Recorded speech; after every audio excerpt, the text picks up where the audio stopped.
Welcome back to 24 Hours. Mark Lee is standing by live at the University of Manitoba Football Stadium where the Bison football team has begun its training. Mark, I understand that these players are already worried about their professional future. That's right, Danielle. The players who have either been scouted or drafted and plan to go on to the CFL. And as you mentioned, the Bisons here are pretty optimistic about the future. They have their first game of the season coming up this weekend against Saskatchewan and are going through their final preparations right now. But the game they're playing here at the college level is really a stepping stone to their ultimate goal, and that's playing professionally in the CFL. And the reason that there is concern at many campuses across the country these days is that the CFL plans to expand into the United States, and players are worried that that will actually crush their dreams.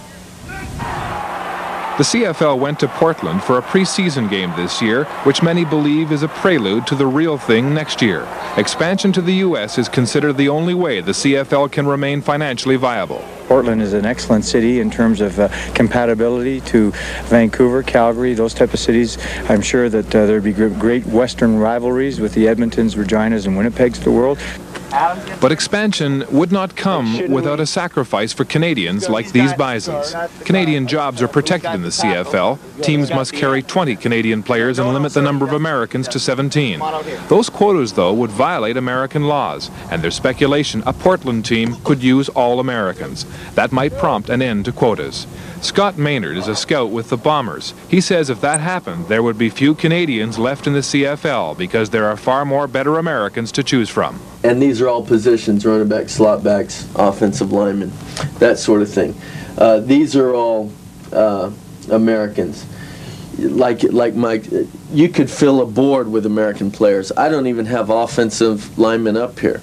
This is the locker room of the Manitoba Bisons, a stale and Spartan place, a far cry from the glamour of U.S. college football.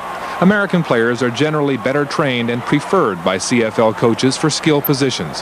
Canadians have long been classified as unskilled labor, offensive linemen and blocking backs. It's this bias that has many Canadians insecure about the possibilities of expansion. The biggest danger, I believe, would be that the American coaches would cease to look up in Canada for players. I think even though the Canadian talent is there, even now with the import quota, I think the coaches are only slowly starting to look towards Canadian talent. If that was abolished, I would be a little concerned. I think it would hurt the game in Canada. For many of these young athletes, the CFL is their ultimate goal. If that opportunity were taken away, many believe participation at the university level would dwindle. I don't think it would die, but a lot of players that do play college ball, their sole intention is going on to the CFL, and so those players would be eliminated and just be the players that want to get their education and do something along the side.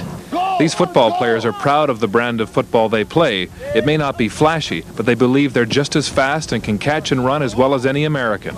They just need a chance to show it.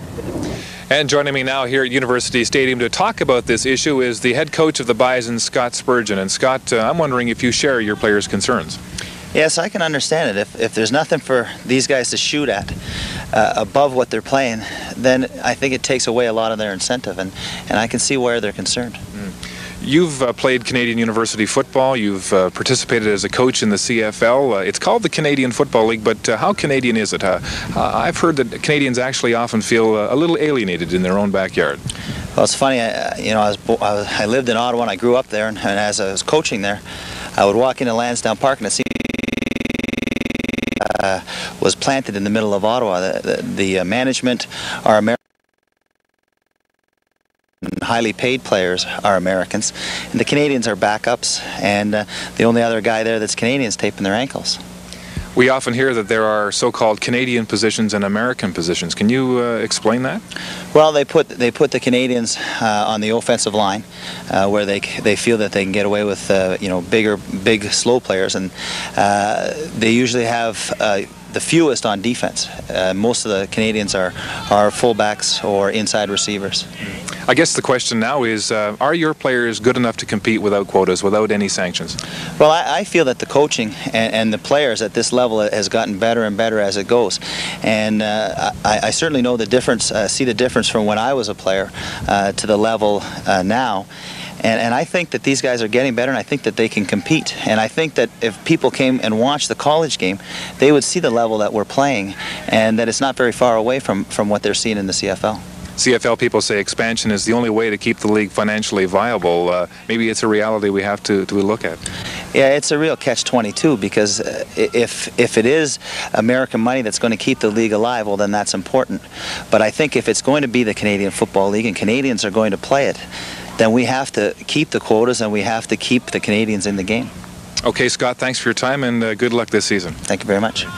And Danielle, before we leave, one more football note. Cal Murphy, the head coach of the Bombers and general manager of the Bombers, is apparently itching to be interviewed by us football reporters.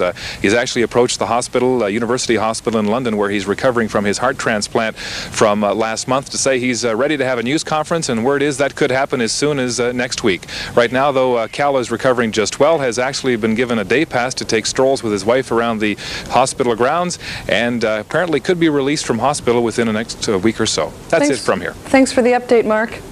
Okay. Bye-bye. Bye-bye. And when we return, a summer camp reunion. Hey, vivo! Hey, vamos! Hey, vivo, vamos! Hey,